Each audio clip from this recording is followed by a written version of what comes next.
talking about triggering. But welcome to the channel, Gabe.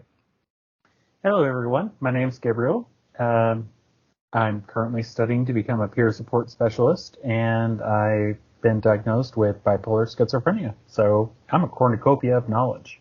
Excellent. Yeah, experiences and knowledge regarding even like the study of it. So yeah, I'm also schizophrenic. So we're gonna have a conversation about triggering in general, and just kind of give our feedback and experiences. And first and foremost, I want to say that anybody has any questions, you're more than welcome to ask in the comment section below, and I will try to answer them, and I will try to get back to you.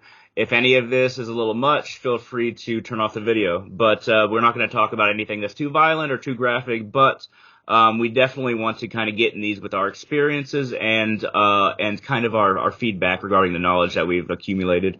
But yeah, so I guess we'll start off, what is triggering? What is the term external and how it is overused? So I feel like triggering is overused in society in general, Gabe, and I feel like people don't really understand the term. Now, maybe not what is the definition, but how do people usually think about it? How is that incorrect? And how should we think about it? It is very overused in a broad sense. To me, when somebody says, "Oh, I'm triggered," that just means that they're just being, how do I put this politely? They're trying to sidestep away from an issue. Mm-hmm. If you actually are triggered, it usually involves something like a deep trauma, something that you're trying not to relive and trying to hide from the past. It's just like, okay, I've been through this before. I don't want to go through this again. That is my definition of a trigger. That makes a lot of sense. And, cause I feel like a lot of time when these terms get overused, it becomes like popular language, and like people say, "Oh, you're just trying to trigger me," or something like that. But when, and I don't know if we should be offended or not for those of us who actually have gotten triggered before, but, whether you should or not, I feel like, when you have a whole bunch of experiences attached to that, plus a tendency based on some kind of mental imbalance, that is either, just by genetics or just, even if it's self-caused or some kind of brain injury, something like that. When we actually have some kind of deficiency or kind of like imbalance in our brain, and also that's usually tied to various levels of trauma and our inability to kind of deal with that trauma or the pain that trauma causes, because we tend to be more sensitive in regards to our trauma and not really even handle it like other people if we're schizophrenic or have mental illness.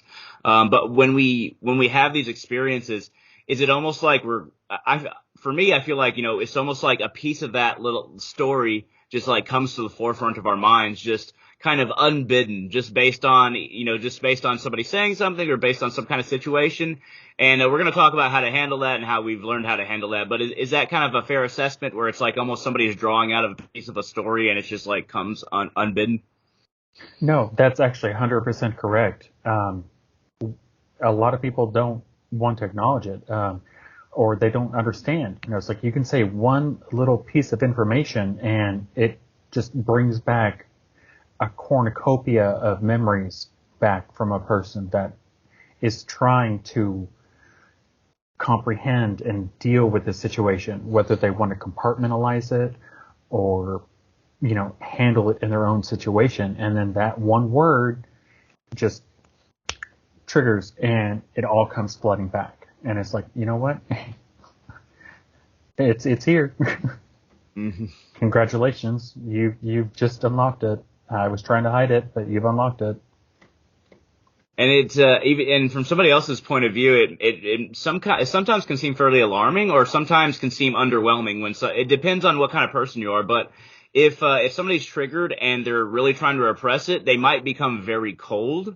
And like they're really trying to hold something in, or they've kind of like gone over the edge a little bit, or they might just have a completely like physical reaction where they might start acting erratically and stuff like that. Is there like a wide range of ways to kind of like see when this happens?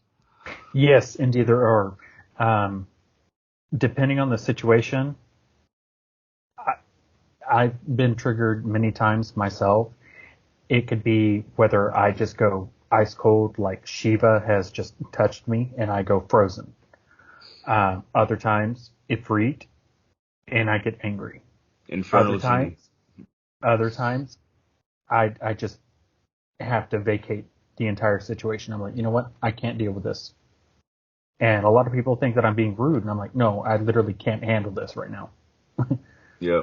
And we're not at a point yet to where, so we've made a lot of progress, but we're not at a point yet to where the average person or the populace in general in the United States, and definitely not in Texas, where would know how to respond or know what to look for or know what things are. It just hasn't entered. It's funny because psychiatry isn't even that old. It's like 70 years old, and they still haven't, figured out a lot of stuff that I think me and you probably would, put in psychiatry, or, kind of like definitions or ways of understanding. But, it's just not in common parlance. And, I almost feel sorry for everybody involved when somebody's triggered, where it's like, people don't really know what it is and don't know honestly how to communicate with each other, or like how not to be a dick sometimes.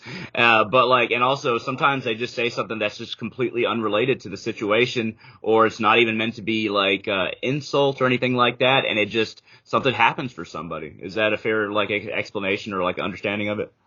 Yes, very much so. Um, Living with most of my family, they did know, how to handle it. And I just told them, I'm like, if I go cold, just take a step back, let me do my thing. If I go angry, take 4 steps back and let me do my thing. If I go vacant, that probably means that I just want somebody to know that there's someone else there for me, to make sure that I'm not alone.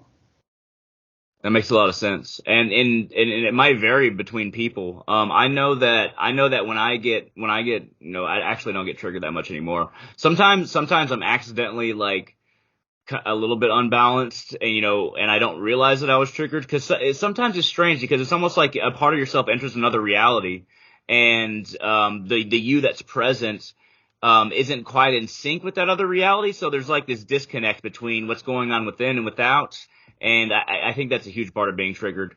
Is that disconnect exist for you too?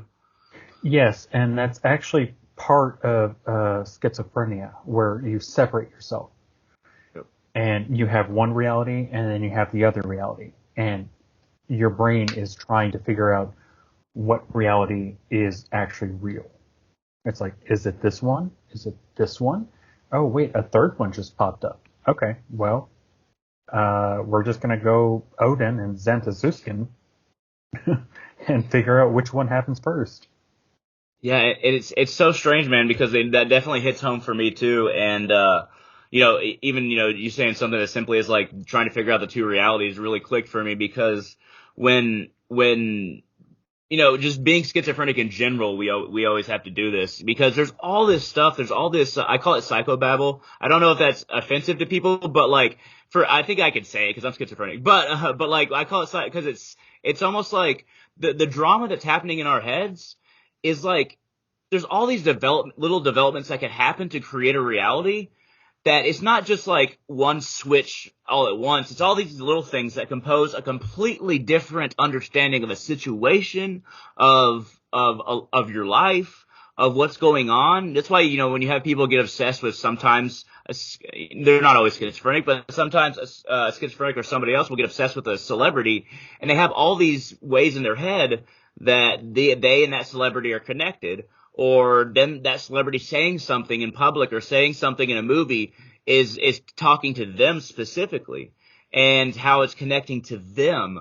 And it's all this, and there's all these little kind of justifications and illusions, whether the person is, guilty of anything or not, but there's all these little things that happen, all these little tiny switches that make it just a completely different reality than the one that exists, and it's really hard to discern the difference. Does that make sense?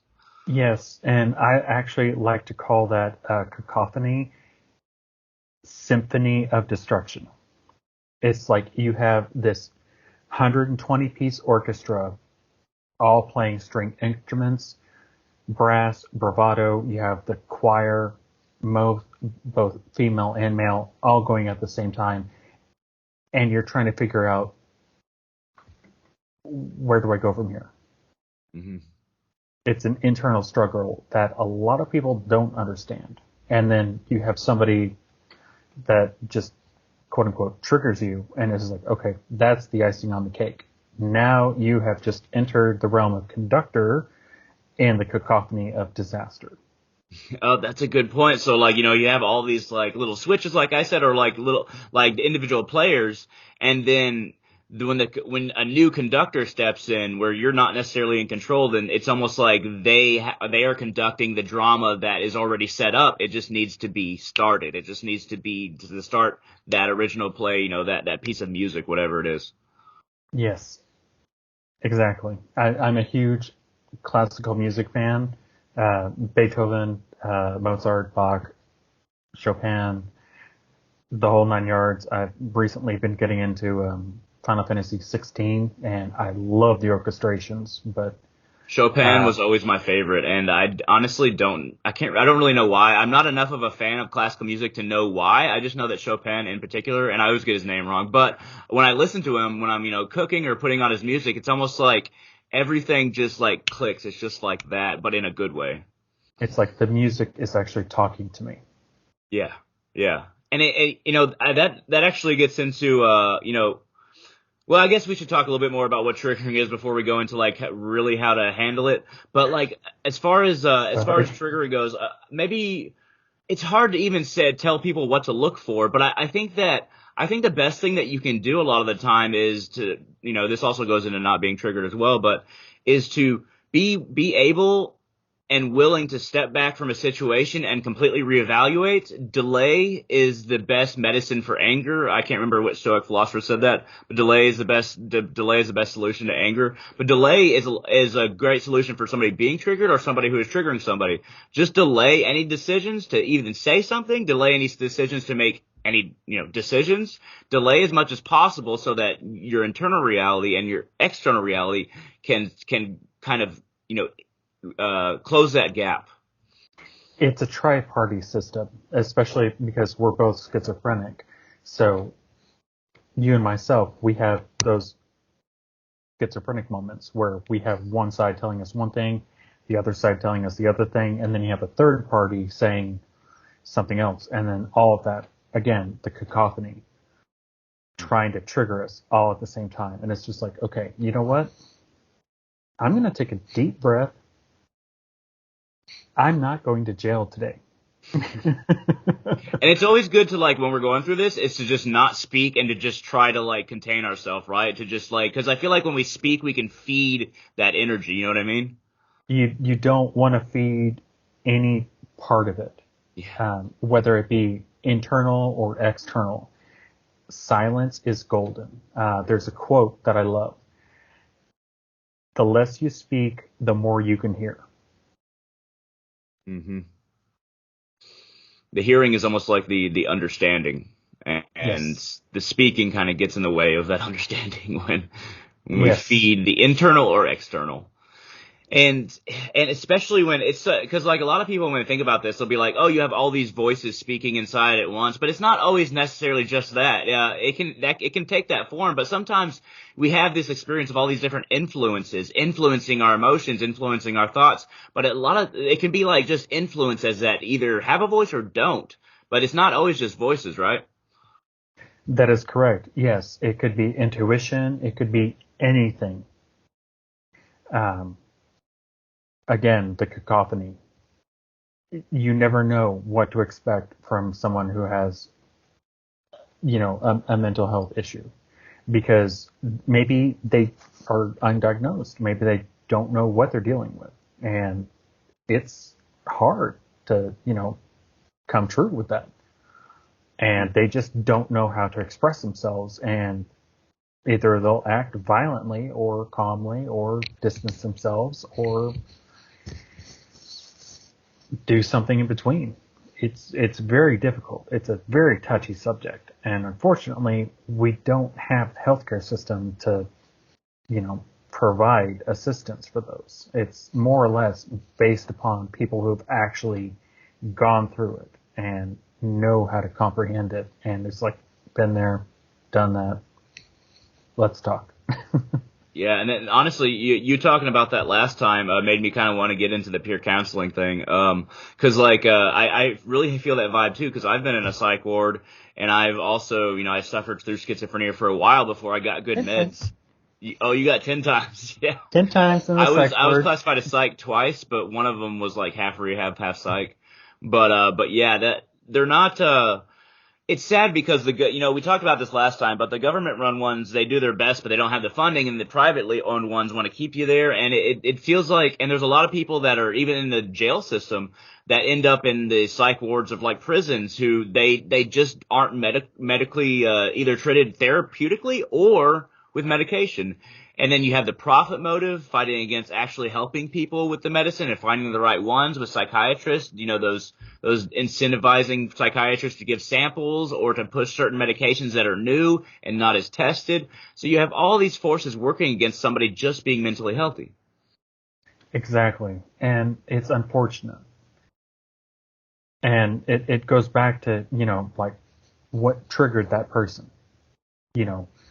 What happened? Did they have a bad childhood? Did they have a rough upbringing? We don't know. And it all boils down to just if somebody's going quiet, it's best to leave them alone. Yes, yes. Let them figure it out on their own before something good or bad happens. There's a phrase in German. I think it's "Genomit von Gut und Böse." Struggle between good and evil. Yes. That sounds like it comes from a German idealism and philosophy, but yeah, it definitely sounds. Yeah, and that struggle exists on so many different levels. And a lot of people don't understand this, and I really hate the stigma that everyone has against mental health, just as a whole. I can be triggered by a loud boom because I have PTSD. A car could backfire and I immediately dive for cover. I was never in war. I was never in the military services, but I immediately dive for cover because I don't know what the hell's going on. It could be a mortar. It could be a gunshot. I don't want to get shot. Yeah, and it can also be just somebody's expression on their face standing too close to you, looking down at you, and then like you might get triggered, like maybe a parental figure or a therapist that hurt you. I'm not saying this is common in therapy, but I mean like just any kind of figure that's an authority figure that was looking down on you that hurt you. Somebody can be triggered just by that, like that closeness, that expression, them looking down at you. And it can be all kinds of stuff. It can be noise, it can be sights, it can be seeing a dog that is being yelled at by its owner, and then you getting this flashback to when you were being yelled at or when your dog was abused, something like that. Just it can be a lot of stuff. It's sight, sounds, experiences, anything really could be a trigger. And a lot of people don't understand how emotionally connected we are with our brain. And this is something that I want to touch a little bit upon. Most guys specifically don't know how to touch base with their emotions. Sorry to hit the stigma button, but they don't. And it's reinforced in society, so it definitely a societal structure kind of reinforces that negative effect on dudes. Well, the stigma is guys don't feel emotion, plain and simple. It's like guys don't cry. And if you do, then like you're effeminate in some way, right? That's the like the stigma. Pretty much, girls can cry, they can have their feelings. Guys, on the other hand, it's like, oh, your dog died. All right, well, let me get the shovel. Stiff up a lip, or like from the old British saying, like stiff up a lip, and then that they actually have a lot of mental health problems because of that. Even that, not necessarily that phrase, but that attitude. You know what I mean? Where it's just like, oh yeah, just get through the day. But then every time when you distract yourself and you actually don't deal with this trauma, when you don't talk about it with somebody or really reflect upon it and reflect upon yourself, it's almost like you're just stuffing more and more into a closet, and it's harder and harder to close it every time. And it's really good to find somebody to talk to about it, to go to therapy, speaking therapy. And if you need medication, get that too. But it's good to, I've gone through so much, just talk therapy for so many years, and I can't tell you how much it's helped me with my communication skills, understanding myself. And even if a therapist was like kind of crappy, not crappy in a really bad way, but like crappy and just like, they weren't the best advice, there's still other perspectives, and you get little pieces of advice from different people and different therapists that build up to a grander understanding. And you can't expect one therapist to solve all your problems. And just because they don't immediately and they don't over time, it doesn't mean that they're bad therapists. They might not be a bad fit for you, but other perspectives, different angles that you're hitting the problem with as far as understanding and perspective. Does that make sense? Yes. And there's actually an expression called self-sabotage. Yeah. When you know something's wrong, but you're not going to fix it, you're setting yourself up to fail. Mm-hmm. And that can lead to being triggered for sure. Absolutely. I'm guilty of this one 110%. I think I am set myself up to fail many times, and more care. Do you feel like we defeat ourselves sometimes before we get started? Like so many times? I think it's because we're afraid. Yep. We don't want to try new things. As human beings, we dwell on the past. And if we don't,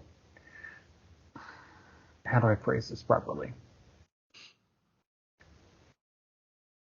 If we don't actually fully comprehend what triggered us in the first place, we're never actually going to move on past that. Yes, for sure, man. Like for sure. And it requires us touching base with those emotions and following them back through the experiences. Exactly. I'm petrified of heights. Absolutely terrified of heights. But I want to go skydiving. Granted, they're going to have to kick me out of the bloody plane, but it'll be worth it as long as the parachute deploys.